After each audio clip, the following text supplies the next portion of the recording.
So, good afternoon. Many thanks for the invitation. It's really great to be here. If Birger is not pulling my leg here, I think this should mean hello, energy friends. I hope that's correct. I'm Henrik from the not-so-fun country, Norway, creative director in Equinor. And what I would like to do is to take you on a 6-7 minute journey about the reasoning and rationale behind the name change from Statoil to Equinor. I have to say that we are only 4 months down the road, so I can't tell you the full story quite yet, because we still have a long and hard job in front of us.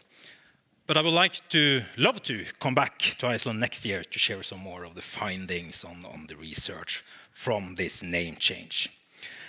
But let me start a little bit with the history. Statoil was established by the Norwegian government in 1972.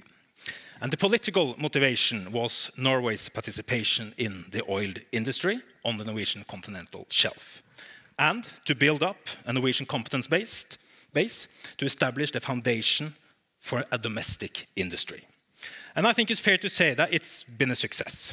We have been the biggest and most important company in Norway for almost 5 decades. And just to put some numbers in perspective, 14% of Norway's GDP comes from the oil and gas industry. 13% of Norwegians are employed through the industry. And since the early 1970s, our industry has contributed with 13 trillion Norwegian kroners in taxes. That's 13 with 18 zeros behind it. So quite significant number.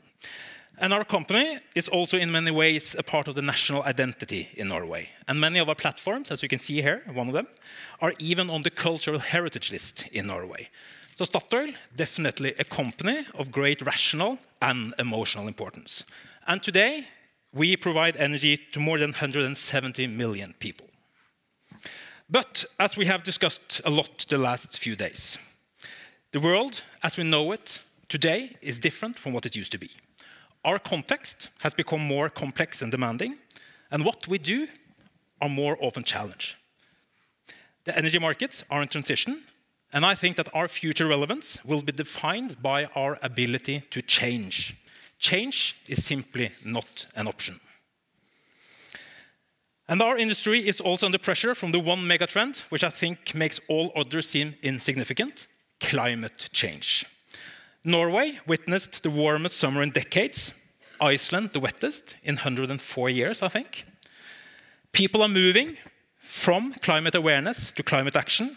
People's perception of sustainability, as we discussed in the previous panel, is not only shaping what we say and think, but also shaping actions. What to buy, who to vote for, and where to work. I think that it was Iceland there who put it quite beautifully, I think. The mindset is changing. And this also affects industry reputation and our brands. And I think it's important to remind ourselves what a brand is all about. And I think in a simple sense, it is a promise. And in a changing world, what was our promise? To us, that was a key question.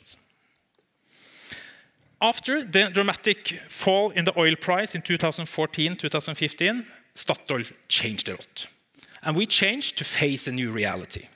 We started implementing a massive efficiency program, and we started building a low carbon advantage. We sharpened our corporate strategy to square up to the new context we operate within. And the new strategy could be summarized in 2 slides, actually. Because we, as a company, we are on a transition from an oil and gas company, from a focused oil and gas company, to a broad energy company. As simple as that, really. And this morning, the CEO of Ollis said that it's not sustainable to rely on one source of energy alone, whatever that might be. I couldn't agree more. And the 3 pillars in our strategy: always safe, high value, low carbon. And for the latter, we believe that a low carbon footprint will make us more competitive in the future. So we will actively share our portfolio to deliver high value with a low carbon footprint. But we changed the company and the way we work to square up to the new context we operate within. And I think it's fair to say that we were quite ahead of the curve when it comes to change. But also another key question for us was, had society's perception been keeping up with the changes we set in motion? We saw that there was a perception gap between what we were and what we are, and what people believed us to be. And as we all know, perception is reality. And since we had changed so much the last few years, since we are now building a company and brand for the future, it only felt natural to also start a discussion about changing our name. Statoil had for almost 50 years served us as a great name, but now we are preparing for the next 50. So, at the end of the last year, we decided to do it. Change our name. Change a name that has been so important for Norway, a name with so much pride and emotions attached to it. It was not an easy task, I can tell you that, but it also felt right to do it. And on May 15 this year, the AGM approved to change the name of the company from Statoil to Equinor. And that was truly an historic day for our company. And in short, Statoil, that was the story of a focused oil and gas company. Equinor, that's the story of a broad energy company. Equi is for us the starting point for words like equal, equality, and equilibrium, referring to how we see people and how we view energy.